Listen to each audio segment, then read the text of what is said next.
আসসালামু আলাইকুম। তো আজকে স্ট্রাকচারাল মেকানিক্সের আমরা লেমির সূত্র এটা ম্যাথ দেখবো। তো দেখেন এই ম্যাথটাতে কি বলছে যে নিচের চিত্র অনুযায়ী 1000 কেজি ওজনের একটি বস্তু এবি ও সিবি তার দিয়ে ঝোলানো আছে, তার দুটি টান বল বের করা লাগবে। দেখেন এই যে এবি আর সিবি তার দ্বারা একটা বল ঝোলানো আছে, আমাকে এখান থেকে এই যে তারের হচ্ছে টান বল বের করা লাগবে। তো সুতের টান বা টান সবসময় উপরের দিকে কাজ করে, উপরের দিকে কাজ করে।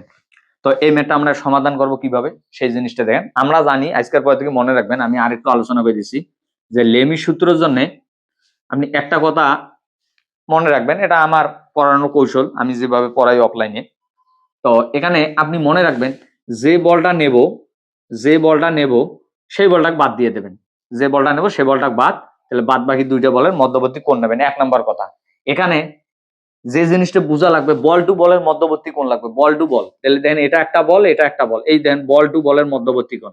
আপনি যদি এটা বল বাদ দেন, এখন এইটা দেখেন, তাহলে এই যে বল টু বলের মধ্যবর্তী কোণ। এবার এটা বল যদি বাদ দেন, তাহলে এই দেখেন, তাহলে এখান থেকে আমার বোঝা লাগতেছে যে লেমির সূত্র করতে গেলে তিনটে বলের মান লাগবে, আর তিনটে কি লাগবে, বল টু বলের মধ্যবর্তী কি লাগবে, কোণ লাগবে।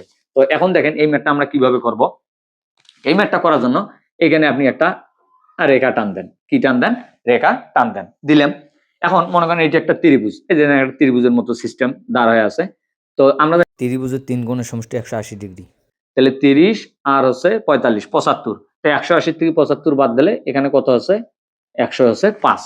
তো এইরকমও থাকতে পারে আপনার এইটা আর এটা কোণ দেওয়া থাকতে পারে, আপনার ওই 180 থেকে বের করা লাগবে, যাই দেওয়া থাক 180 থেকে কি করবেন, বাদ দেবেন, তাহলে বাকি কোণটা পাবেন। এতটুকু আশা করি আপনাদের বুঝাইতে পারছি। এবার আসেন জেড, জেড মানে একান্তর কোণ। তাহলে এটা কোন যা, এটা কোন তা। তা আপনি দেখতেছেন এইটা 30 হলে, এইটা যদি 30 হয় তাহলে এটাও কত হবে ভাই, 30। এটা যদি 45 হয় তাহলে এটা কত হবে, 45। এটা নিয়ে কারো কোনো সমস্যা নাই। এখন দেখেন তো ভাই, এইখানে কি 90 ডিগ্রি হয়ে আছে, এই রেখাটার উপর সাথে এইটা রেখা কি হয়েছে, লম্ব। মনে করেন এই যে এইরকম হোক আর এইরকম হোক, তাহলে এটা পরস্পর কয় ডিগ্রি ভাই, লম্ব হয়ে আছে না, 90 ডিগ্রি। তাহলে বল টু বলের মধ্যবর্তী কোণ দেন, এটা একটা বল, এটা একটা বল, এটা একটা বল। একটু আগে আমি আপনাদের বললাম যে বল টু বলের মধ্যবর্তী কোণ লাগবে, এইটা একটা বল, এটা একটা বল। তাহলে বল টু বলের মধ্যবর্তী কোণ দেখেন 30, আর এখানে হচ্ছে আপনার 90, তাহলে এখানে কত আছে, 120। এখন দেখেন এখানে 45 আর এখানে হচ্ছে 90, তাহলে যদি যোগ করি 135। আর এখানে দেখেন আমার বল টু বলের মধ্যবর্তী কোণ 105 ডিগ্রি দেওয়া আছে। তাহলে এখন দেখেন আমার তিনটে বলের মানও আছে, সাথে আমার কি আছে ভাই, আমার সাথে আছে বল তিনটের মধ্যবর্তী কোণও দেওয়া আছে। তো আমরা এখন লেমির সূত্র অনুযায়ী যদি পাই, যে লেমির সূত্র মতে, যে লেমির সূত্রানুযায়ী, তাহলে এখন দেখেন এই যে টান বল, টেনশন বল, টেনশন ফোর্স, টান এবি, এই যে এবি। তাহলে আমি তো আপনাদের একটু আগে বলছিলাম যে বলটা নেবো ও বাদ, ওই যদি বাদ যায় তাহলে বল আছে আমার এইটে আর এইটে, এর মধ্যবর্তী কোণ কত, 135। তাহলে সাইন 100 কত নেওয়া লাগবে, 35 ইকুয়াল। এবার আসেন এই এই বলটা নেন, টান বিসি, এই যে টান বিসি বা সিবি, আচ্ছা সিবি দিছে, ওখানে আমরা সিবি দেই, সিবি। এবার এই বলটা বাদ, তাহলে এইটা আর এইটা বলে মধ্যবর্তী কোণ লাগবে সাইন 120 ইকুয়াল। এবার আসেন 1000, 1000। এবার এটা বল বাদ, বাদ বাকি দুটোর মধ্যবর্তী কোণ সাইন 105 ডিগ্রি। এখন আপনার মান বের করা লাগবে টান এবি আর টান হচ্ছে সিবি। তাহলে এটার সাথে একবার এটার কম্পেয়ার করে, এটার সাথে একবার এটার কম্পেয়ার করেন।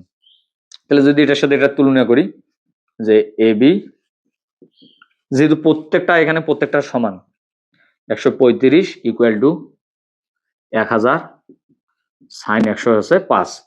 তাহলে বা এ ভাগ আছে এদিকে আসলে কি হবে, গুণ।